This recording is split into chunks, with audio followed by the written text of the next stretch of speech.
On this podcast, we explore fantastical thinking, moral panics, urban legends, conspiracy theories, hoaxes, and crazes, examine the forces that shape our culture, and tell the stories that create the realities we share, and sometimes the realities we don't. I'm your host, Chelsey Weber-Smith, and this is American Hysteria. The little visitors who are fascinated by this giraffe-necked terror of the swamps, with eyelashes like a movie queen. Announcing Sinclair Dino Supreme. Creationists also take the story of Noah and the flood literally.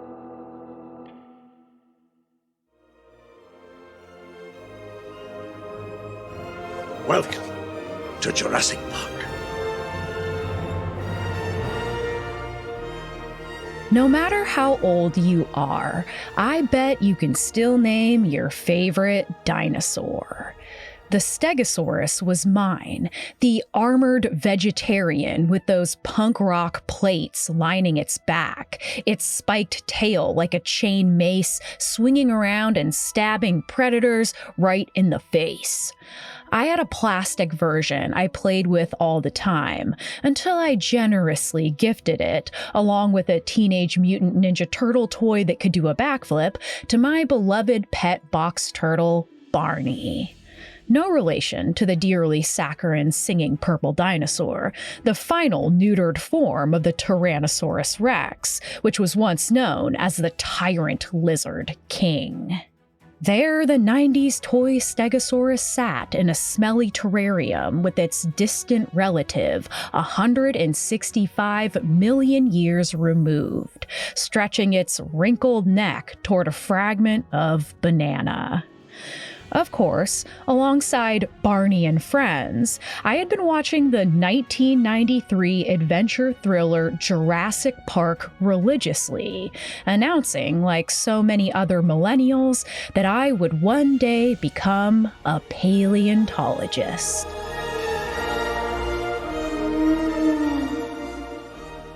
Siblingless at the time, I would hang out by myself in the backyard, hunting for fossils, breaking open rocks with bigger rocks, and smashing my fingers over and over again. Once I even discovered a shape protruding from a slab of stone that looked like it could be a skull, at least in my imagination. I chipped away at it for hours using a screwdriver and a hammer made of yet another rock. And that, my young friends, was childhood before the internet.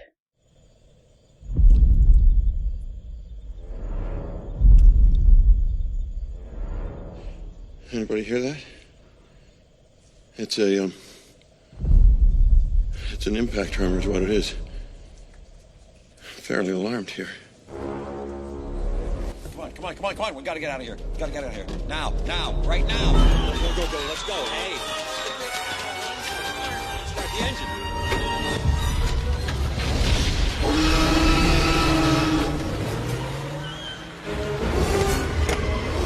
Must go faster.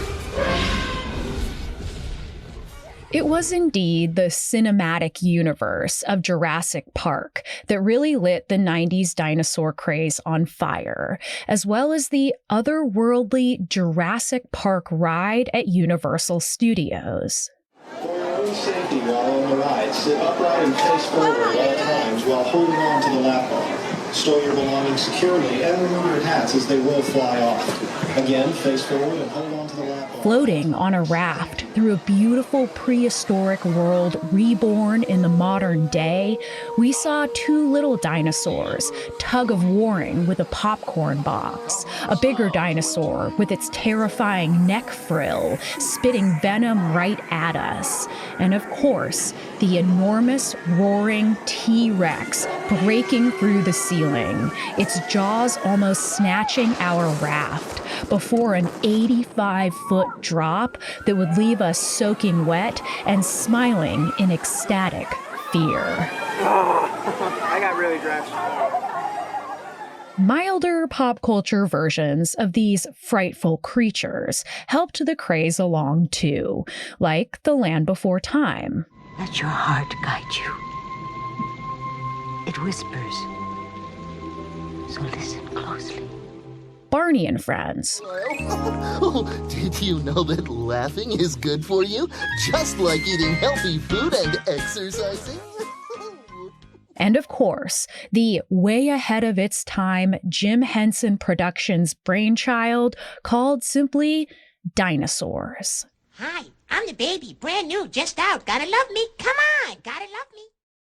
Although it can feel like dinosaurs belong to the Gen X and millennial generations, the American pop culture mass obsession with these wonderful beasts actually stretches back more than 100 years, when they became stars of the screen, of the stage, and of theme park-esque exhibits at the widely attended World's Fairs.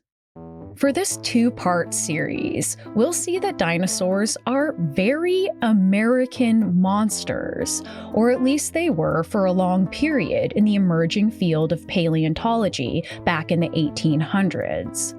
For much of the discipline's history, the greatest number of prehistoric fossils and the largest fossilized bones were found right here in the United States, and the biggest celebrity dinosaurs were ours as well: the Triceratops, the Brontosaurus, the Stegosaurus, and of course, the Tyrannosaurus Rex. In part 1, we're going to look at dinosaurs' explosive entrance into the popular culture of the early part of the 20th century, through silent movies, quirky exhibits, goofy fossil fuel campaigns, and eventually into pop fundamentalism and their new creationist theories. We'll also look at the concept of what is referred to as deep time, the shocking realization that the world was billions of years old, when for millennia, Western culture had relied on a strictly biblical timeline.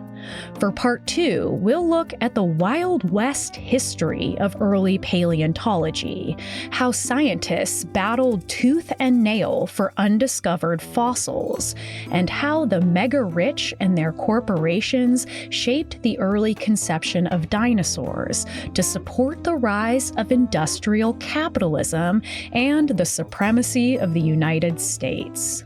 But before said capitalism ruins everything we love yet again, we're going to look at the wonder that dinosaurs have long provided to kids and adults alike. These baffling creatures that are simultaneously real and imaginary, something we can believe in but never truly know. Simultaneously scientific creatures and fairy tale beings that we have always been determined to bring back to life.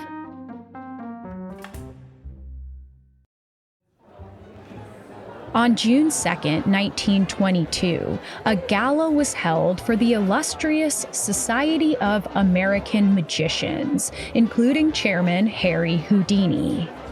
One of the presenters of the evening was the creator of Sherlock Holmes, the famous author Sir Arthur Conan Doyle. When it was his turn to speak, the eccentric Englishman bounded onto the stage in front of a movie screen and made a very strange speech to the famously skeptical lot of magicians. First, what I'm going to show you is not occult, but it is psychic, because it emanates from the human brain. Everything is psychic. What you will see is not supernatural. It is preternatural, because it is not in accord with the natural laws as we know them. It has been produced by a combination of imagination and materializing power. I will answer no questions regarding them, either for the press or the others present. At his flamboyant signal, a projector began whirring, and the crowd sat rapt with confused attention. What they were seeing on the screen seemed impossible. The rough-skinned beasts of yore, unveiled to the nation only decades prior, no longer just dusty bones perched in a museum or illustrated in dull textbook pages. In this film, the massive creatures ambled through the foliage of their ancient landscape, brutally fighting one another with horns and jaws. The Brontosaurus, the Triceratops, the Tyrannosaurus, they were all there, roaring silently for a sea of magic men, who Doyle hoped might truly believe, even for a moment, that what they were seeing was real footage, somehow transported psychically from millions of years before. But these magicians were already accustomed to the paranormal antics of Sir Arthur Conan Doyle, a man who had an extreme public obsession with spiritualism, the belief that it was possible to communicate with the dead through mediums, something that Houdini and the Society of American Magicians had spent much of their time successfully debunking. Doyle had also introduced the world just a few years before to the story of the Cottingley Fairies, a series of photographs taken by a teenage girl and her younger sister that showed what appeared to be living fairies, leading to the widespread mockery of Doyle's gullibility when it became immediately apparent that it was all a child's hoax. What the esteemed magicians had actually seen that night was a sneak preview of the first full-length stop-motion silent picture that brought to life Doyle's 1912 novel, The Lost World, a story about the hunt for a secluded area still secretly inhabited by prehistoric creatures, which, yes, would inspire Michael Crichton's book and Steven Spielberg's movie of the same name 80 years later. A former guide for fossil hunting paleontologists, Willis O'Brien was the artist behind the meticulous micro-adjustments that created a pretty convincing optical illusion of movement. Not only that, but the film stitched together famous actors of the time with these moving sculptures, a shocking bit of new movie technology. And though the papers liked to report that the magicians had indeed been tricked into believing the footage was somehow real, I highly doubt that some of the most skeptical men in America were tricked by their favorite, credulous nemesis. In an article wired to outlets all over the country, reporters reprinted the open letter that Doyle wrote to the chairman of the society after that sneak preview of The Lost World. My dear Houdini, my cinema interlude upon the occasion of the magician's dinner should, I think, be explained, now that its purpose was fulfilled. The purpose was simply to provide a little mystification to those who have so often and so successfully mystified others. I was emphatic that it was not occult and only psychic, insofar as all things human come from a man's spirit. It was preternatural in the sense that it was not nature as we know it. All my others were, as I think you will agree, within the actual facts. The dinosaurs and other monsters have been constructed by pure cinema. I could not resist the temptation to surprise your associates and guests. And now, Mr. Chairman, confidence begets confidence, and I want to know how you got out of that trunk. Very cute, Arthur. When the movie premiered to the public in 1925, papers printed rumors about viewers who, unlike the magicians, indeed believed that what they were seeing was somehow beyond the realm of the possible. It would prove to be a monumental moment in the history of cinema, a smash hit that almost caused riots at theaters, chock full of frenzied patrons trying to get inside the screening. People were so amazed, so horrified, and so in love with these frightening beasts that more and more major stop-motion dinosaur films were produced, including the 1933 horror masterpiece King Kong, which contains such scenes as a stegosaurus getting gas-bombed and then shot to death with rifles, a T-Rex getting its jaw broken in half by the massive prehistoric giant ape, and a brontosaurus ragging a man with its teeth like a dog with a toy. What do you call this thing? Why, something from the dinosaur family. Dinosaur, eh? Yes, Jack. A prehistoric beast. Say, just look at the length of that brute. If I could only bring back one of these alive. Why the tail? Come on, Jack, he's climbing up. He's still alive. Look out. Oh, he's through. Come on. We're after him. Come on, man. King Kong is widely considered to be the movie that saved RKO Pictures and possibly Hollywood at large during the Great Depression, thanks in no small part to the real stars of the film, the dinosaurs, who would become a favorite feature of thriller films for the century to come. Prior to the feature-length movie The Lost World, dinosaurs had been presented in short films mainly as comedic mechanisms. This is best demonstrated by Gertie the Dinosaur, an animated brontosaurus who got her start on the stage when vaudeville performer and newspaper cartoonist Winsor McCay drew 10,000 meticulous frames to bring a brand new character to life, inspired by the flipbooks his son was so fond of. Ladies and gentlemen, I give you Gertie the Dinosaur.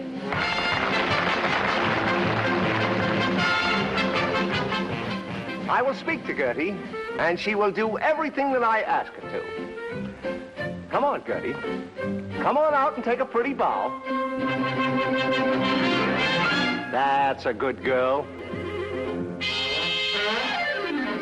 This was one of the very first screen animations, and because of this, it still had a little bit of the theater in the act. On the vaudeville stage, the whip-wielding Winsor McCay would actually interact with the cartoon dinosaur on the screen, giving the adorable but often ill-behaved Gertie commands like a trained elephant, all predetermined by what he knew the animation would do next. All of the audience, Gertie. Stop that nonsense. Let's get on with the act. Now, raise your right foot. Come on, Gertie. That's good. Now raise your left foot. Your left foot, Gertie. Your left foot. Never mind that sea monster. Your left foot. It's honestly really funny. Gertie swallows huge rocks and chokes down a full tree, drinks an entire lake, throws a mammoth named Jumbo toward the horizon with her mouth, dances and bows after much goading, and cries melodramatically when McCay is stern with her. Come on, Gertie. Now stop acting like a dim-witted dinosaur. Take it easy, Gertie. You're a bad girl. All right, now stop that crying. Here. Here's a nice pumpkin for you.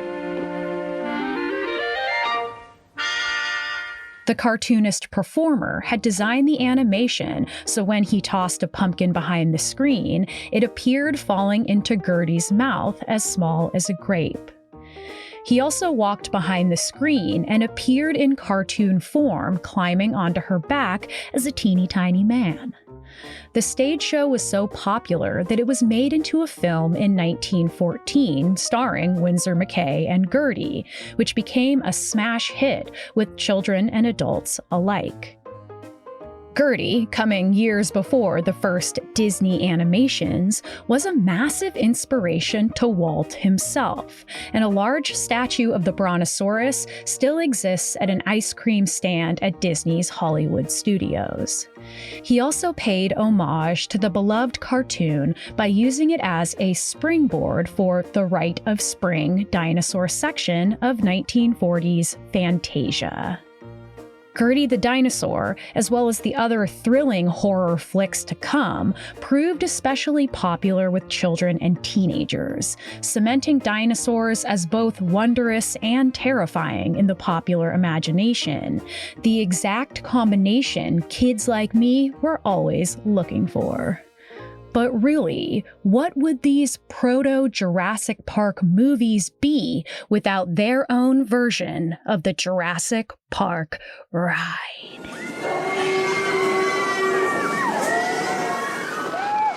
More after this. And now, back to the show. In the early 1900s, a child of a vaudeville family named George Messmore moved to New York City to work as a prop master at the Metropolitan Opera. While creating his sets, he became proficient in an evolving art form, one of my personal favorites, animatronics. Messmore soon found his other half in a former butcher's assistant named Joseph Damon, who had become familiar with the anatomy of animals through, well, you get it. He left that life behind when he was accepted to the Arts Student League in New York City, and a chance meeting at a soda fountain counter would change the course of their lives forever.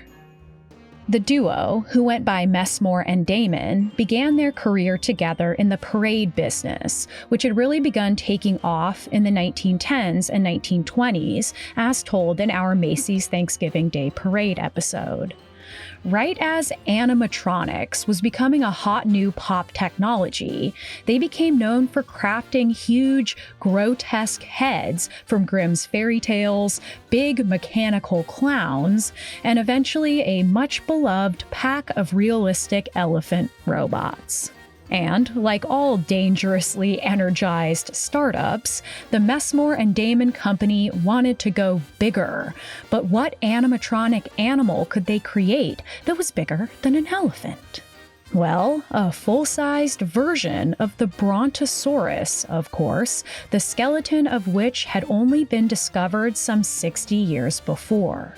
They constructed a 47-foot animatron that made its debut during a New Jersey Christmas parade in 1924, and it awed the almost 500,000 spectators that came in large part to see the Brontosaurus, and then, at the unspoken encouragement of the beast, to shop till they dropped.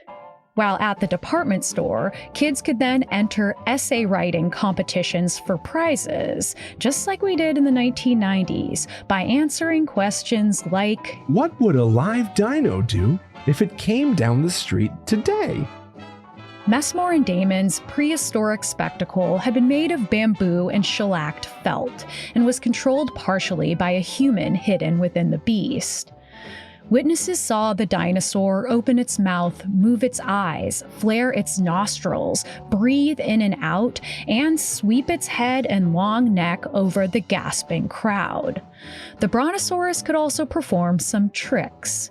Using its mouth, it would grab hats right off of spectators' heads, snatch newspapers from their hands, and even take a lit cigarette from the lips of an audience member to have a smoke itself.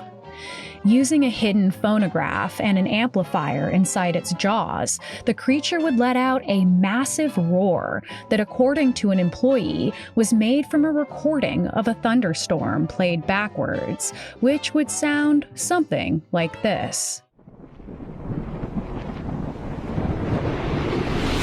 Messmore, Damon, and the animatron that they called the amphibious Dinosaurus Brontosaurus went on a tour of the United States and Canada, becoming pop culture royalty in every town they visited. The pair was soon inspired to create similar models of a mammoth using one of their old animatronic elephants and 350 goat skins, as well as a triceratops made from the skeleton of an old rhino model. Newspapers love to describe their shows in horror movie-esque terms. For example, the Literary Digest wrote, "Those who have seen the great amphibious Dinosaurus brontosaurus in action declare that the semblance of life is too real to be pleasant, and confess an impulse to make sure of a ready exit in case of eventualities." A 1926 advertisement read, "Warning. Children that are inclined to be nervous or hysterical should be informed that these animals are harmless. As to them, their size and appearance may prove terrifying." Now a national sensation, the animatron tried its luck, as many do, on the stage. In 1931, the Brontosaurus was the star of the final act of a vaudeville show called 50 Million Years Ago, running out of New York City's Roxy Theater. Just as a group of prehistoric priests were bringing a sacrificial virgin to their altar, the dinosaur burst through the back curtain, grabbed her with its mouth, lifted her off the stage, and carried her away into the wings. The height of Messmore and Damon's animatronic fame would come when their proposed exhibit, The World a Million Years Ago, was approved for the 1933 Chicago World's Fair. Inside a massive dome constructed for the display, moving walkways shuttled spectators backward in time through different life-sized dioramas of prehistoric eras, featuring animatrons of the pterodactyl, mammoth, triceratops, stegosaurus, tyrannosaurus, and of course, their brontosaurus. Spectators could then exit through the proverbial gift shop, where they could purchase some of the earliest dino merch. We take you back 215 million years at the Chicago World's Fair, which brings to life terrifying creatures like the mammoth, boasting tusks no modern elephant can rival. It roamed Alaska and Siberia. The triceratops of Montana, Wyoming, and Colorado resembled a horned rhino, an ancestor of the armadillo called the Glyptodon. And here's the world-famed dinosaur. You can get an idea of its size by comparing it with the little visitors who are fascinated by this giraffe-necked terror of the swamps, with eyelashes like a movie queen. The battle of a century, 200 million years ago, a realistic reproduction of a fight to the death. When the Chicago World's Fair proved to be an unprecedented success, boasting some 39 million visitors, it was extended into 1934, and Messmore and Damon were welcomed back to reprise the popular, allegedly educational exhibit. But they knew they needed to step it up to make sure attendance stayed high, so they really stretched out the meaning of educational. Placed beside a new display they also made called History of Torture, which showed mostly hoax medieval torture devices of dubious origin, they rebranded their prehistoric exhibit Down the Lost River and replaced the moving walkways with a new mode of transportation. It was advertised like this. "Step into an explorer's boat, pushed by a Neanderthal man, and float down a lost river through the prehistoric world of a million years ago into a seeping, crawling, mysterious jungle full of animated animals of a forgotten age, moving, snarling, raging in prehistoric slime and confusion." And there you have it, folks, the very first Jurassic Park ride. Of course, Messmore and Damon continued to amp up the publicity novelties. The press had a field day when two animatronic cave people, nicknamed Mr. and Mrs. Goo Goo, were flown in to become a new part of the exhibit. Reporters wrote tongue-in-cheek stories on the disappointment of the prehistoric couple at their multiple flight delays, and printed amusing pictures of the Neanderthals finally boarding the plane. Among other well-known people, celebrity aviator and future vanisher Amelia Earhart posed next to their Brontosaurus. Most noteworthy was the nudist wedding held inside the exhibit, which included the naked bride and groom attended by their 9 naked guests and a barefoot minister clad only in a leopard skin. The newspapers reported that the beautiful ceremony took place under the long neck of the Brontosaurus. That is, until one of the animatronics malfunctioned and knocked a nudist right into the lost river. When the fair finally ended, Messmore and Damon parted ways, but the story of the amphibious dinosaurus Brontosaurus was not over yet. As the Great Depression ended and the German fascists rose to power, the formerly gentle giant, like every good American, would join the war effort by participating in demonstrations of patriotism. In parades, the animatron was covered in elaborate armor and given a horn-helmeted, barbarian-like rider, and was accompanied by a jarring soundscape of Hitler's snapping speeches blasted out from a loudspeaker. The amphibious dinosaurus Brontosaurus was officially renamed the Axis War Monster. Back at the Chicago World's Fair, before its Antifa transformation, the robotic Brontosaurus was not the only dino diva demanding attention.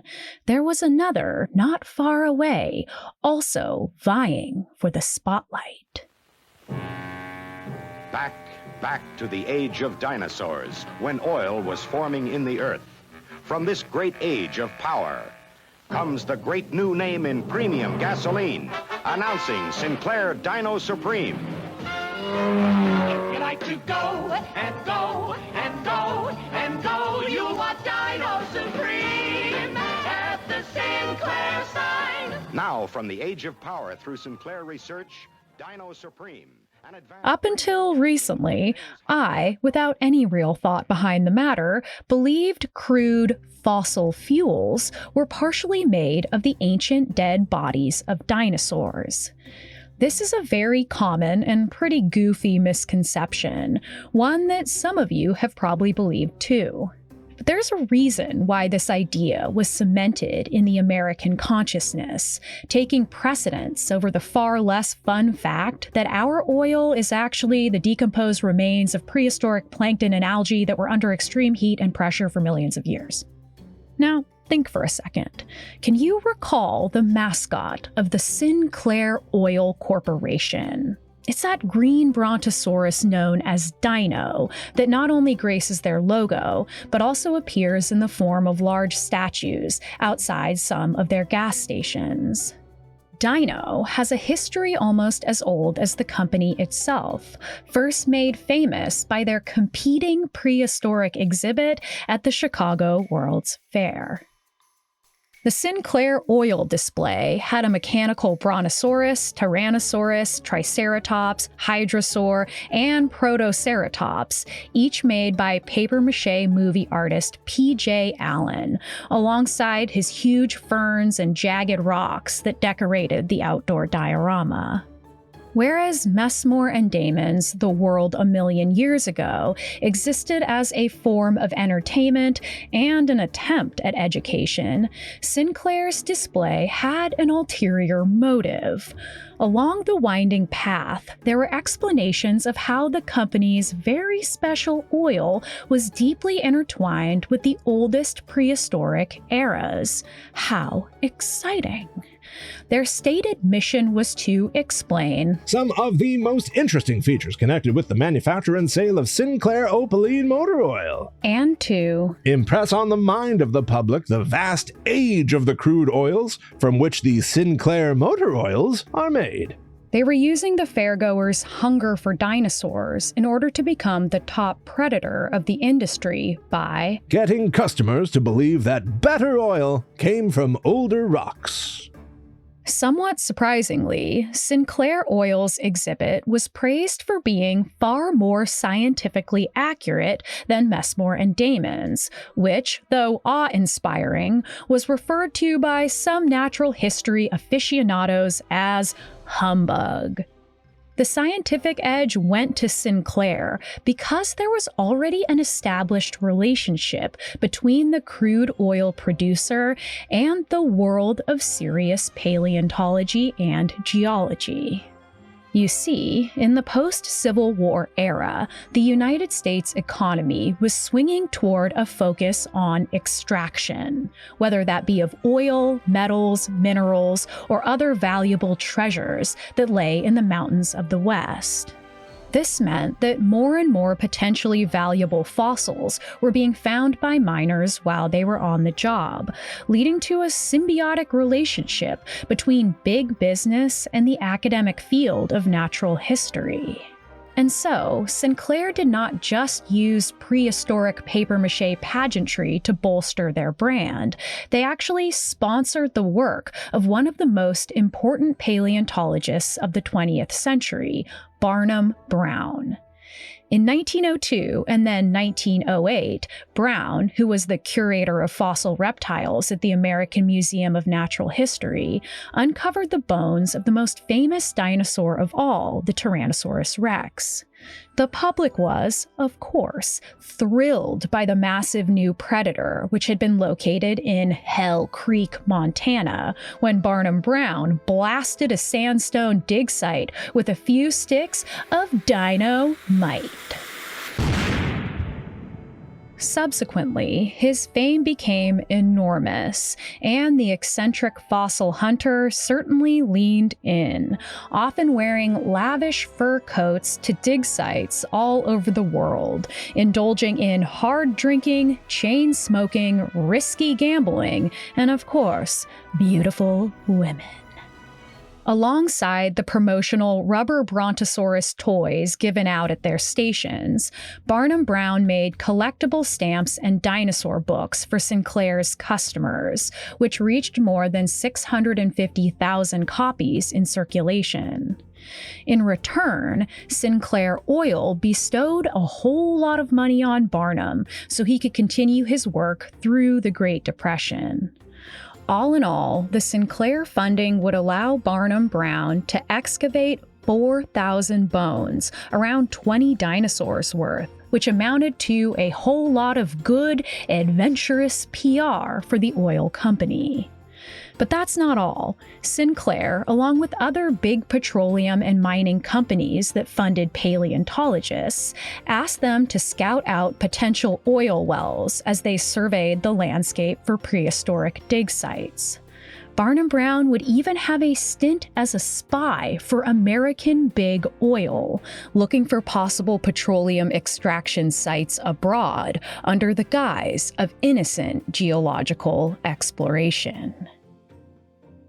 Decades later, the 89-year-old paleontologist would also help design 9 new fiberglass Sinclair dinosaurs for the 1964 New York World's Fair in an exhibit called Dinoland.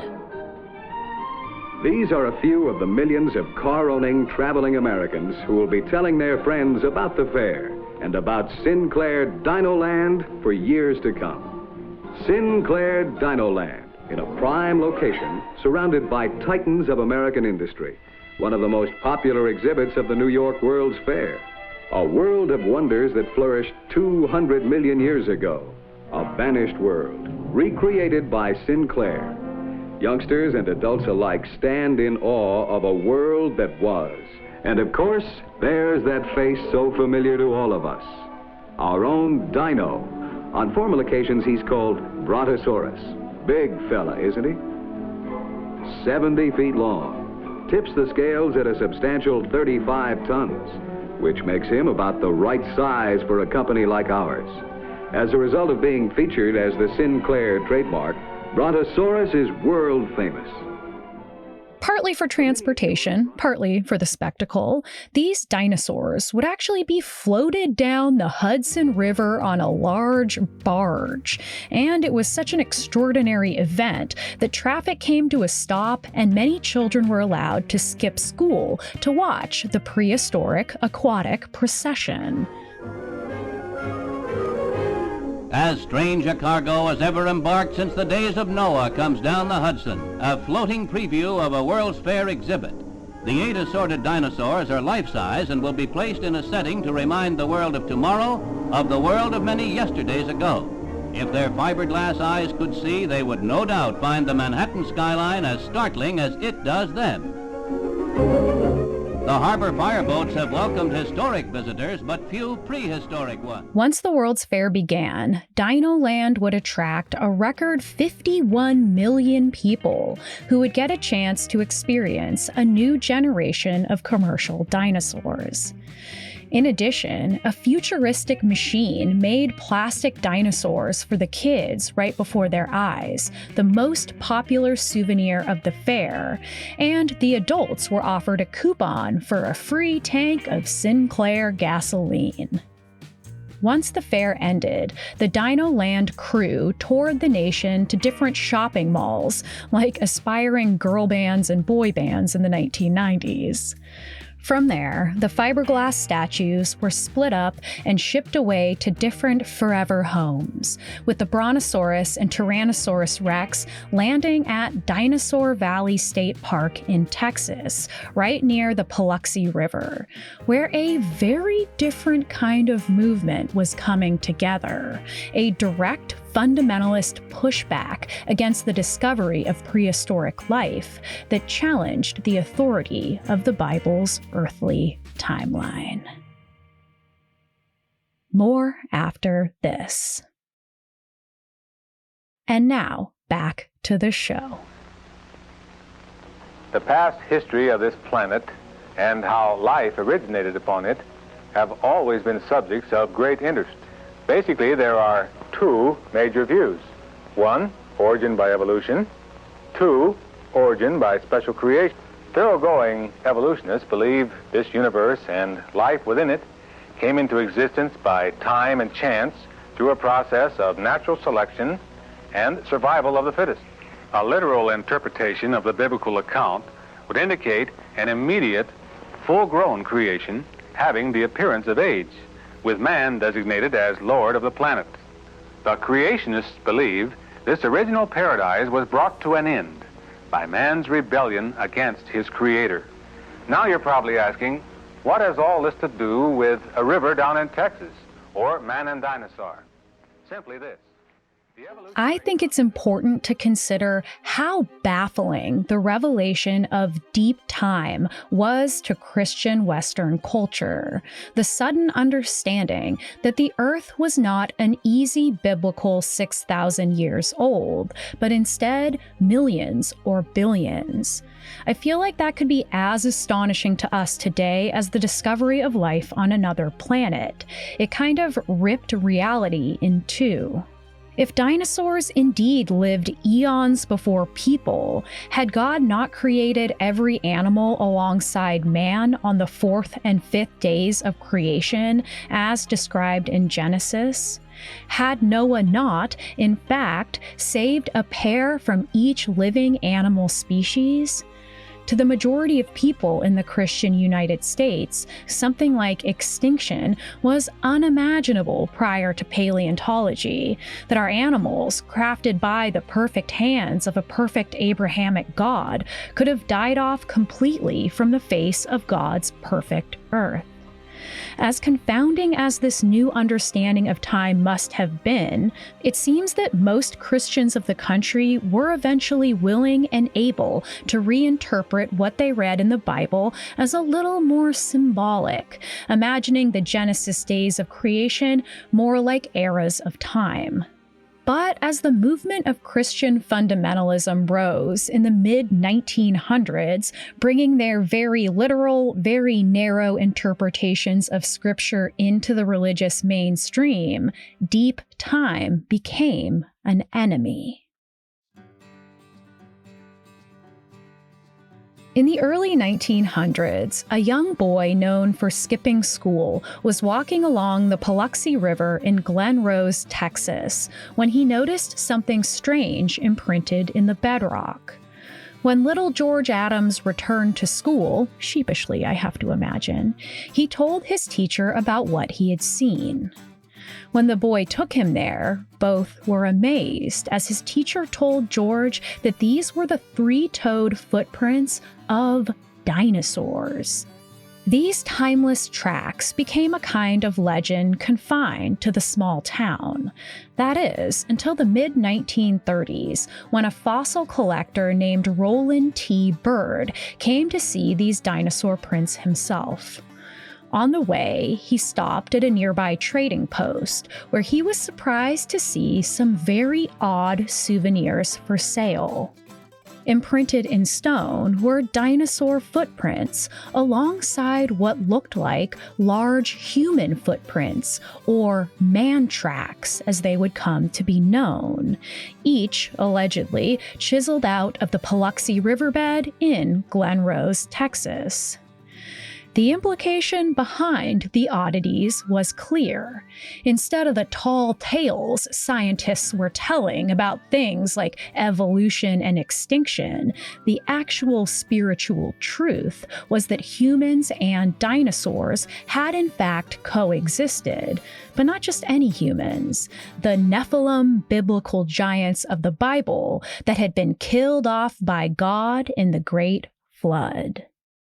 Now, Roland Bird knew right away that the souvenirs were fake as fuck.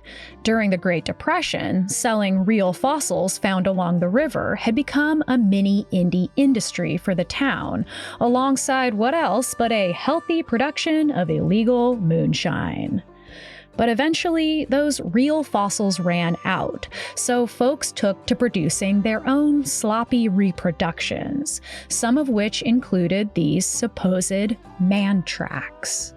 And guess what? It turns out that former little truant George Adams had grown into a talented sculptor and forgery artist, as well as a vehement Christian fundamentalist.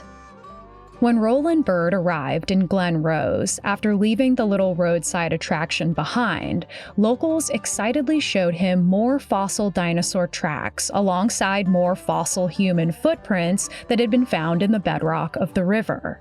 Despite what appeared to be a kind of scientific miracle, Roland Bird didn't seem too impressed.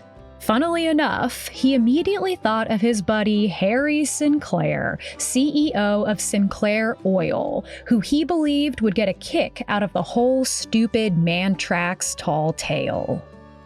His crew got to work removing the bedrock that held the series of prints, and that stone eventually landed at the Texas Science and Natural History Museum for display. Any mention of the human aspect of the footprints conveniently ignored.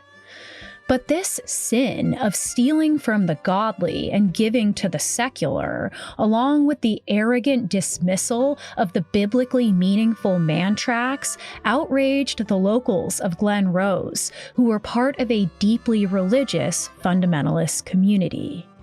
Over the next couple decades, devout preachers used more of the alleged man tracks still set in the bedrock to prove that the Earth was only 6,000 years old, and that giant humans had indeed once walked beside the dinosaurs.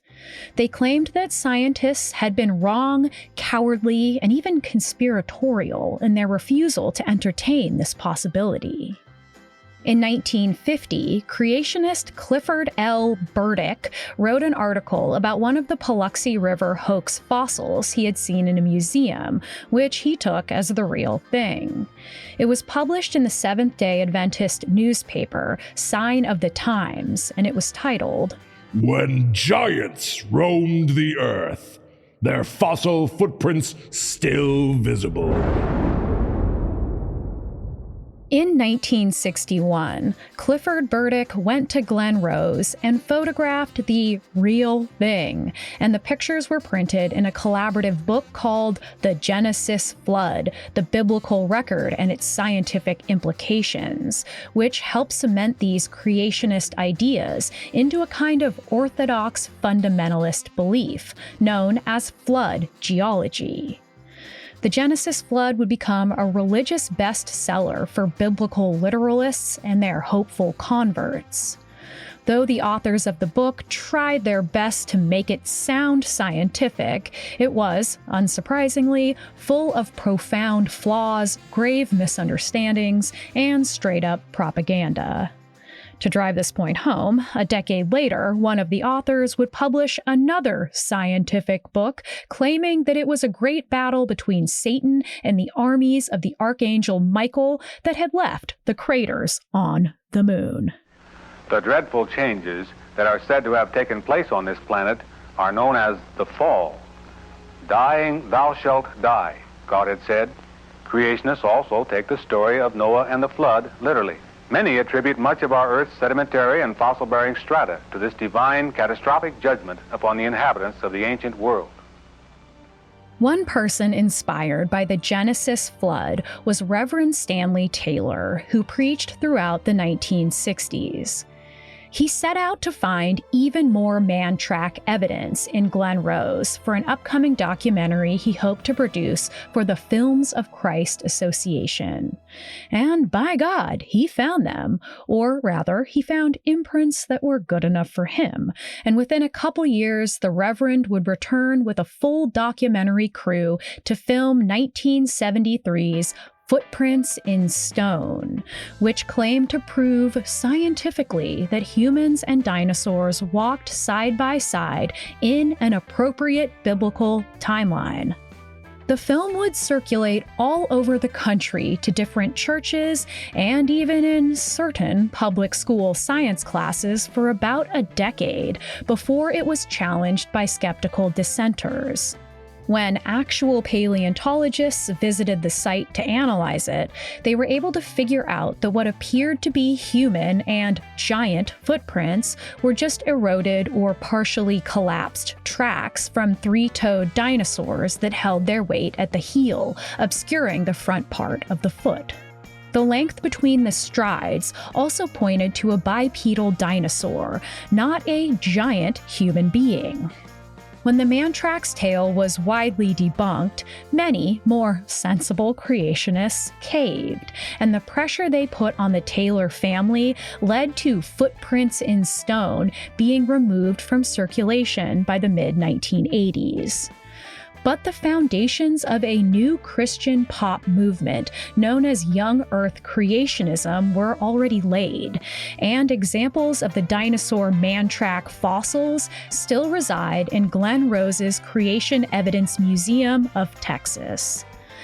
Not only that, but according to a 2025 poll from YouGov, 40% of Americans today believe that humans definitely or probably lived at the same time as dinosaurs.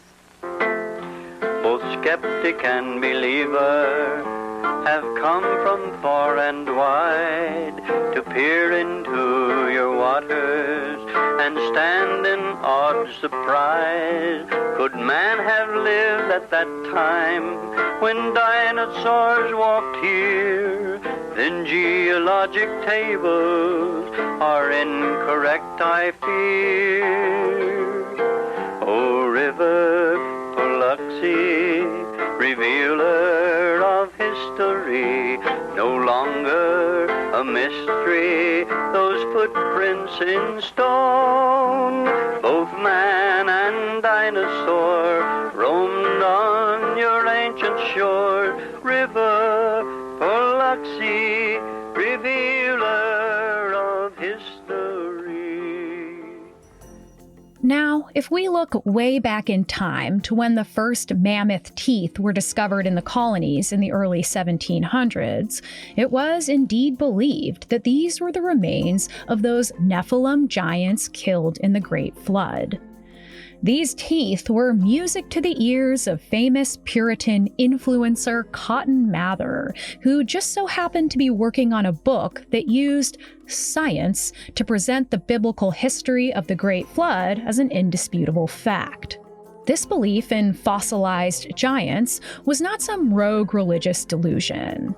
Even as early natural scientists started to understand that these teeth belonged to long-dead animals, the president of Yale continued to believe that the bones were evidence of giants and other biblical monsters.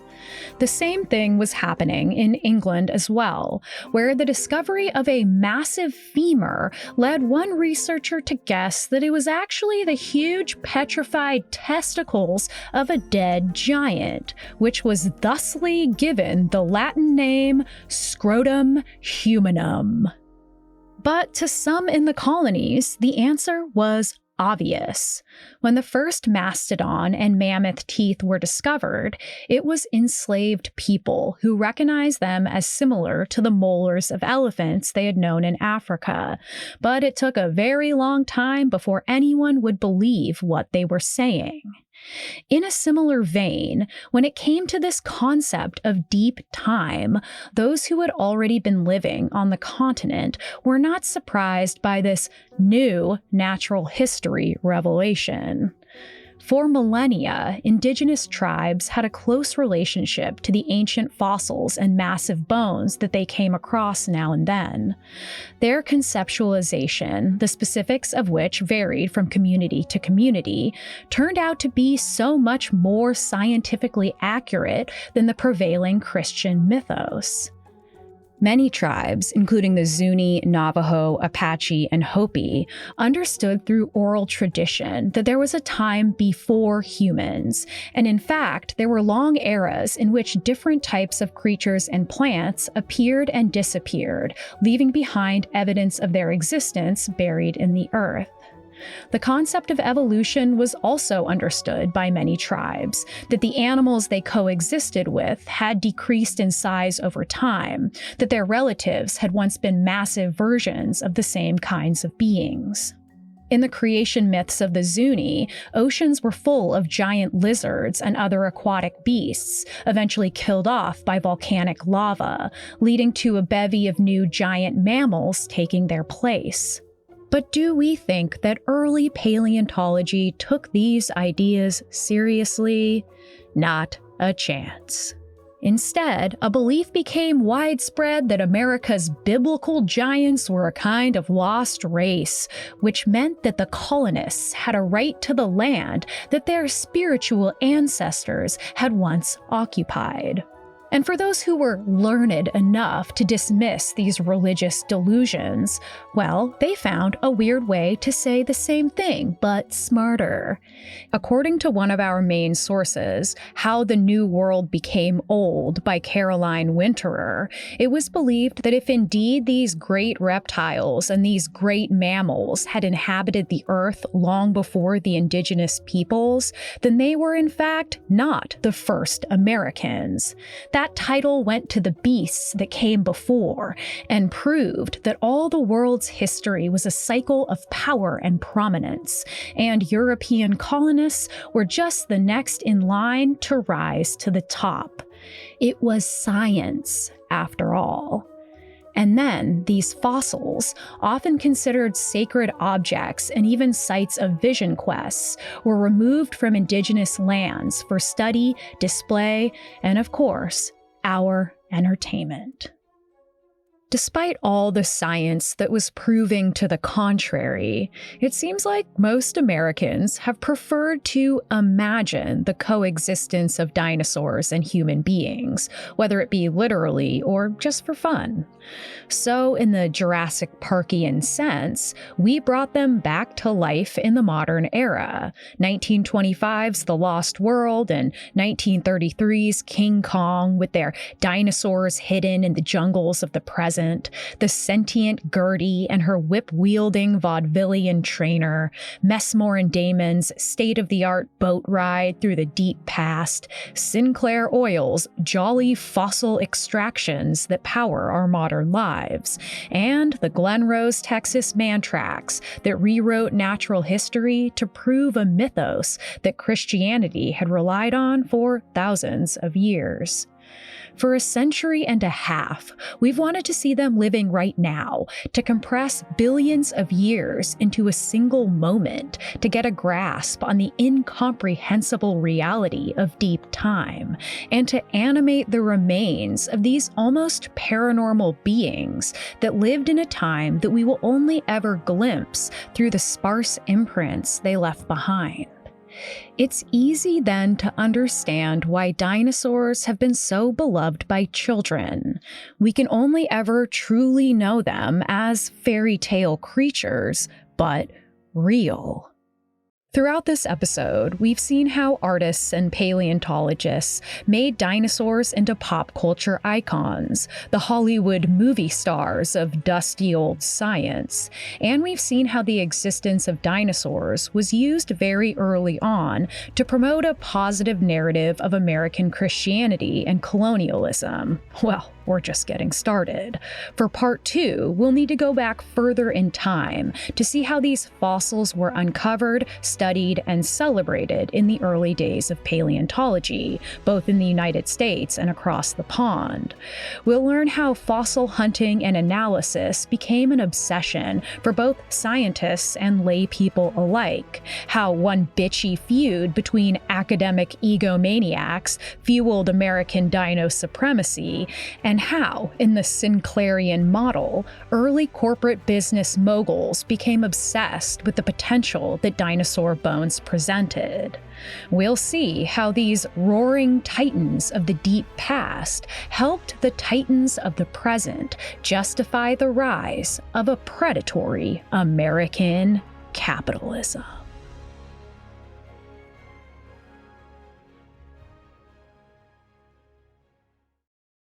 This was American Hysteria. Make sure you come back next week for part 2 of our series on dinosaurs. If you want to support our show so that we can continue to make it and get ad-free episodes and bonus content, you can go to patreon.com/American Hysteria or subscribe on Apple Plus. You'll get access to Hysteria Home Companion, a long-running podcast that I've made with our producer Miranda, where we tell you stories related to the topics that we cover and stories we know that you'll love. We have a really big back catalog, so if you want more American Hysteria, you can get a whole lot of it right now by becoming a patron or Apple Plus subscriber. You can follow us on Instagram at American Hysteria Podcast, and you can see some of the visuals that go along with the clips included in this episode. If you go to AmericanHysteria.com, you can pick up some of our merch. 100% of those profits go to support the Samir Project in Gaza, a Palestinian-led mutual aid group. You can also leave us a message on the Urban Legends hotline about a tale that you remember from growing up or one you've heard recently, and we might do an entire investigation about it. If you have a second to leave us a 5-star review on the app that you're using, that really helps us out. American Hysteria is written, produced, and hosted by me, Chelsey Weber-Smith. Our producer and editor is Miranda Zickler. Our associate producer and sound designer is Riley Swedelius-Smith, and our voice actor is Will Rogers. Thanks, as always, for listening, and please keep your hands and arms inside the boat at all times, because you never know what long-dead things might come back to life. Have a great week.